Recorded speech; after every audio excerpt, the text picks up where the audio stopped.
Hi అండి, నమస్తే. Welcome back to my channel. ఇవాళ వీడియోలో సాబుదానా పాప్స్ని ఎలా చేయాలో చూపిస్తాను. వీటిని సగ్గుబియ్యం బాల్స్ అని కూడా అంటారు.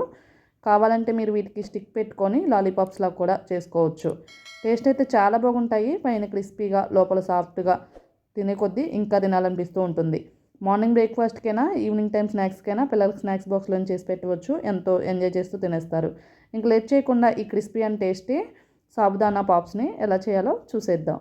ముందుగా ఇలా ఒక బౌల్ తీసుకొని ఇందులోకి 1 కప్పు సగ్గుబియ్యాన్ని తీసుకోవాలి. ఇక్కడ మీరు సన్న సగ్గుబియ్యాన్ని అయినా తీసుకోవచ్చు, లేదంటే ఇలా లావు సగ్గుబియ్యాన్ని అయినా తీసుకోవచ్చు. అది మీ ఆప్షనల్ అండి, ఎలాగైనా తీసుకోవచ్చు. నీళ్లు పోసుకొని శుభ్రంగా 2-3 సార్లు వాష్ చేసుకొని ఇందులో నీళ్ళన్నీ వంపేసుకోవాలి. అప్పుడే ఇందులో ఉన్న స్టార్చ్ అంతా పోతుంది. ఇప్పుడు ఇందులోని నీళ్ళన్నీ వంపుకున్న తర్వాత మళ్ళీ ఫ్రెష్ వాటర్ని యాడ్ చేసుకొని మూత పెట్టేసి ఒక ఓవర్ నైట్ అంతా సోక్ చేసుకోవాలి. మీకు అంత టైం లేదు అనుకుంటే అట్లీస్ట్ 4 to 5 అవర్స్ అయినా నానబెట్టుకుంటే సరిపోతుంది. మీరు మార్నింగ్ చేసుకోవాలి అనుకుంటే నైట్ నానబెట్టుకుంటే సరిపోతుంది. ఈవినింగ్కి అయితే మార్నింగ్ నానబెట్టుకుంటే సరిపోతుంది. ఇక్కడ చూడండి, సగ్గుబియ్యం చక్కగా నానిపోయాయి. ఇప్పుడు ఇందులో నీళ్ళన్నీ ఇలా ఒక స్ట్రైనర్ ద్వారా వడకట్టుకోవాలి. అప్పుడే ఇందులో ఉన్న ఎక్సెస్ వాటర్ అంతా అణిచిపోతుంది. ఇప్పుడు ఇలా స్ట్రెయిన్ చేసుకున్న తర్వాత ఈ బౌల్ని పక్కకు పెట్టుకోండి. ఇప్పుడు స్టవ్ మీద ఇలా ఒక చిన్న ప్యాన్ పెట్టుకొని ఇందులోకి 1/2 కప్పు పల్లీలను వేసుకొని ఫ్లేమ్ని లోలోనే ఉంచుకొని ఈ పల్లీలను చక్కగా ఫ్రై చేసుకోవాలి. హై ఫ్లేమ్లో ఫ్రై చేశారంటే మాడిపోతాయి. లో ఫ్లేమ్లో గింజ లోపల వరకు వేగేంత వరకు నిదానంగా ఇలా ఫ్రై చేసుకోవాలి. స్టవ్ ఆపేసి పల్లీలను ఇలా ఒక ప్లేట్లోకి ట్రాన్స్ఫర్ చేసుకోవాలి. పల్లీలు కంప్లీట్గా వేడాడేంత వరకు అలా పక్కకు వదిలేయాలి. పల్లీలు కంప్లీట్గా చల్లారిపోయిన తర్వాత వీటిని చేతితో కానీ లేదంటే ఇలా గ్లాస్తో కానీ ప్రెస్ చేసామంటే వీటిపైన ఉన్న పొట్టు చక్కగా ఊడొచ్చేస్తుంది. పొట్టు సపరేట్ చేసుకున్న తర్వాత పల్లీలను ఇలా మిక్సీ జార్లోకి ట్రాన్స్ఫర్ చేసుకొని మూత పెట్టేసి మరీ మెత్తగా కాకుండా ఇలా కోర్సుగా గ్రైండ్ చేసుకొని తీసుకోవాలి. అప్పుడే మనకి పల్లీలు మధ్య మధ్యలో తగులుతూ ఉంటే టేస్ట్ బాగుంటాయి.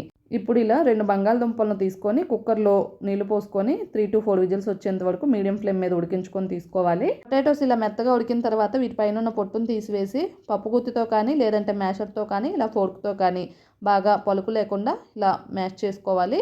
ఇలా మెత్తగా మ్యాష్ చేసుకున్న తర్వాత ఆల్రెడీ మనం సగ్గుబియ్యం స్ట్రెయిన్ చేసుకున్నాం కదా, ఆ స్ట్రెయిన్ చేసుకున్న సగ్గుబియ్యాన్ని ఇందులోకి యాడ్ చేసుకోవాలి. ఇప్పుడు ఇందులోకి కొంచెం కొత్తిమీర తీసుకొని శుభ్రంగా వాష్ చేసుకొని ఇలా సన్నగా చాప్ చేసుకొని వేసుకోవాలి. మీకు ఇష్టం ఉంటే పుదీనాను కూడా సన్నగా చాప్ చేసుకొని వేసుకోవచ్చు. అలాగే కొంచెం కరివేపాకును కూడా శుభ్రంగా వాష్ చేసుకొని ఇలా సన్నగా చాప్ చేసుకొని వేసుకోవాలి. అలాగే కారానికి తగినట్లుగా 1 లేదా 2 పచ్చిమిర్చిని చిన్న చిన్న ముక్కలుగా కట్ చేసుకొని వేసుకోవాలి. అలాగే 1/2 టీ స్పూను అల్లం వెల్లుల్లి పేస్టును వేసుకోవాలి. దీని ప్లేస్లో మీకు ఇష్టమైతే అల్లం ముక్కలను సన్నగా చాప్ చేసుకొని అయినా వేసుకోవచ్చు. అలాగే 1/2 టీ స్పూను రెడ్ చిల్లీ ఫ్లేక్స్ను, రుచికి సరిపడా సాల్ట్ను, అలాగే 1/2 టీ స్పూన్ రెడ్ చిల్లీ పౌడర్ను, అలాగే 1/2 టీ స్పూను జీలకర్రను వేసుకోవాలి. మీకు ఇష్టమైతే మిరియాల పొడిని కూడా 1/2 టీ స్పూన్ వరకు వేసుకోవచ్చు. అలాగే మనం గ్రైండ్ చేసుకున్న పల్లి పొడి ఉంది కదా, దాన్ని కూడా వేసుకొని మనం వేసిన ఇంగ్రీడియంట్స్ అన్నీ ఈ సగ్గుబియ్యానికి చక్కగా పట్టేలాగా కింద నుంచి పైకి చక్కగా కలుపుకోవాలి. ఇందులో వాటర్ అయితే ఏమీ యాడ్ చేయాల్సిన పని లేదు. సగ్గుబియ్యంలో బంగాళదుంపలో ఉన్న మాయిశ్చరే సరిపోతుంది. ఒకవేళ మీకు కన్సిస్టెన్సీ అనేది ఇలా లేకుండా కొంచెం లూజ్ అయిపోయినట్లు అనిపిస్తే ఇందులో కొంచెం బియ్యం పిండిని యాడ్ చేసుకోవచ్చు. ఇక్కడ చూడండి, ఈ విధంగా మనం కలుపుకున్న సగ్గుబియ్యం మిక్చర్ని చేతిలోకి తీసుకొని మీకు కొంచెం పెద్దగా కావాలంటే పెద్దగా, లేదంటే ఇలా చిన్నగా కావాలంటే చిన్నగా రౌండ్ బాల్స్ లాగా చేసుకొని ప్లేట్లోకి అయితే తీసుకోవాలి. ఇలా 2 చేతులతో అయినా బాల్స్గా చేసుకోవచ్చు, లేదంటే ఇలా మనం సింగిల్గా చేతితో అన్నామంటే రౌండ్ షేప్గా బాల్స్ లాగా వచ్చేస్తాయి. ఈ విధంగా అన్నిటినీ బాల్స్ లాగా చేసుకొని ప్లేట్లో రెడీగా పెట్టుకోవాలి. మీకు ఇంకొంచెం అట్రాక్షన్గా కావాలంటే వీటికి స్టిక్స్ గుచ్చుకొని సగ్గుబియ్యం లాలీపాప్స్ లాగా ప్రిపేర్ చేసుకోవచ్చు. ఇప్పుడు స్టవ్ ఆన్ చేసి ఇలా ప్యాన్ పెట్టుకొని ఇందులో ఒక ఆయిల్ని పోసుకొని ఆయిల్ని వేడి చేసుకోవాలి. ఆయిల్ వేడైన తర్వాత ఫ్లేమ్ని మీడియంకి టర్న్ చేసుకొని మనం రెడీ చేసుకున్న బాల్స్ను ఇలా ఆయిల్లోకి ఒక్కొక్కటిగా వేసుకోవాలి. అన్నిటినీ ఆయిల్లో వేయకూడదు, ఇలా ఆయిల్కి సరిపడా మాత్రమే వేసుకోవాలి. వీటిని ఆయిల్లో వేసిన వెంటనే కదిలించకండి, పగిలిపోయే ఛాన్స్ ఉంటుంది. 1 or 2 minutes ఫ్రై అయిన తర్వాత సెకండ్ సైడ్కి టర్న్ చేసుకుంటూ మీడియం ఫ్లేమ్ మీద ఫ్రై చేసుకోవాలి. హై ఫ్లేమ్లో ఫ్రై చేశారంటే ఇవి పైన త్వరగా కలర్ వచ్చేసి లోపల సరిగా వేగదు. అందుకనే వీటిని మీడియం ఫ్లేమ్ మీద చక్కటి కలర్ వచ్చేసి క్రిస్పీగా అయ్యేంత వరకు ఫ్రై చేసుకోవాలి. ఇక్కడ చూడండి, ఇలా చక్కటి గోల్డెన్ కలర్ వచ్చిన తర్వాత వీటిని ఇలా ఆయిల్ నుంచి తీసుకొని ఇలా టిష్యూ ఉన్న ప్లేట్లోకి అయితే తీసుకోవాలి. ఎక్సెస్ ఆయిల్ టిష్యూ పీల్చేస్తుంది. అలాగే మిగిలిన బాల్స్ ఉన్నాయి కదా, వాటిని కూడా సేమ్ ఇదే ప్రాసెస్లో ఆయిల్కి సరిపడా మాత్రమే ఒక్కొక్కటిగా వేసుకొని వీటిని మీడియం ఫ్లేమ్ మీద చక్కగా అటు ఇటు టర్న్ చేసుకుంటూ ఫ్రై చేసుకోవాలి. ఇలా మంచి కలర్ వచ్చి క్రిస్పీగా ఫ్రై అయిన తర్వాత ఆయిల్ నుంచి తీసుకొని ప్లేట్లోకి అయితే తీసుకోవాలి. అంతేనండి, ఎంతో టేస్టీగా క్రిస్పీగా నోరూడించే సాబుదానా పాప్స్ అయితే రెడీ అయిపోయాయి. వీటిని సగ్గుబియ్యం బాల్స్ అని కూడా అంటారు.